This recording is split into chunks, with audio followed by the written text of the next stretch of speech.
kita audit nikel kita, katakanlah nikel kita nilainya 1000 billion, kemudian 20% nikel kita forward, kita ambil uang 200 billion dolar untuk membangun Nusantara. Tidak perlu hutang karena kita forward. Jadi bukan pinjaman ala Ibu Menteri. Ini beda karena ini kan negeri Sontoloyo ya, bukan negeri yang di seberang itu. Jadi kalau kita nggak bakal ngutang, ngutang tuh bukan kita banget. Ngutang tuh bukan anak milenial. Anak milenial tuh cash gitu ya. Karena kita kaya, bener nggak? Ngapain ngutang? Sontoloyo ini jadi presiden. Contoh ini ya, jangan ngarepin, saya nggak akan pernah mau. Jadi suatu hari Menteri PUPR datang, lapor Pak Presiden, kita perlu bangun 1 juta rumah. Oke? Terus Menteri BUMN, Anda perlu berapa? Perlu 100 triliun Pak. Oke, Menteri Keuangan, print 100 triliun, kasih Menteri BUMN, kemudian Menteri BUMN itu akan membagikan uang 100 triliun itu kepada pabrik, misalnya pabrik baja untuk besi, pabrik kusen kayu, pabrik paku, pabrik bata, dan semua tidak boleh ada unsur impor. Jadi semuanya lokal, dan begitu bangunan itu dibangun jadi tidak boleh ada bunga. Orang bayar tidak boleh ada bunga. Kemudian tidak boleh harga dinaikkan. Jadi misalnya 1 meter persegi dari bangunan tersebut adalah 3 juta per meter, makanya 100 meter persegi ya 300 juta. Kemudian begitu masyarakat membeli, uang itu diambil, Menteri BUMN kasih ke Menteri Keuangan. Setiap uang masuk, bakar. Setiap uang masuk, bakar.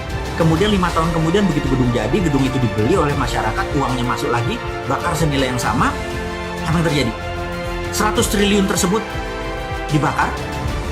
Kemudian underlay-nya adalah perumahan yang 1 juta unit tadi. Inflasinya di mana? Nggak ada. Itulah yang dibangun oleh Cina. Kenapa Cina segitu besar? Jadi Cina membangun itu berdasarkan project. Kalau mau keluar dari masalah bangsa Indonesia, print money, gunakan e-rupiah. Base-nya apa? Kalau e-rupiah kan digital. Gunakan blockchain. Karena blockchain itu kan trusted open ledger, sehingga uang keluar kemanapun bisa. Waktu kita menganggap ini sudah cukup beredarnya, kita tarik kembali dengan strategi blockchain, ketarik juga. Sehingga tidak ada inflasi. Inilah solusi untuk menolong bangsa ini untuk menjadi bangsa yang besar, melebihi Tiongkok, melebihi Amerika dalam waktu sekejap. Jadi hater dan buzzernya Bosman itu adalah kaki tangannya Amerika dan Tiongkok yang tidak pengen Indonesia berdaulat. Anda jangan takut untuk proyek ini dikorup. Nggak mungkin dikorup karena ini pakai blockchain. Dan nggak mungkin dikorup karena ini ada underlaying-nya. Dan strategi ini simple, negara tidak usah menggunakan infrastruktur yang lama, gunakan infrastruktur yang baru. Kalau pakai cara yang lama, nggak selesai negara ini. Jadi, apa solusinya? Solusinya adalah gunakan jalur baru. Lupakan yang lama, biarin yang lama, biar orang yang lama, yang politikus, apa segala macam, biar di sini. Kita yang muda-muda gunakan jalur baru.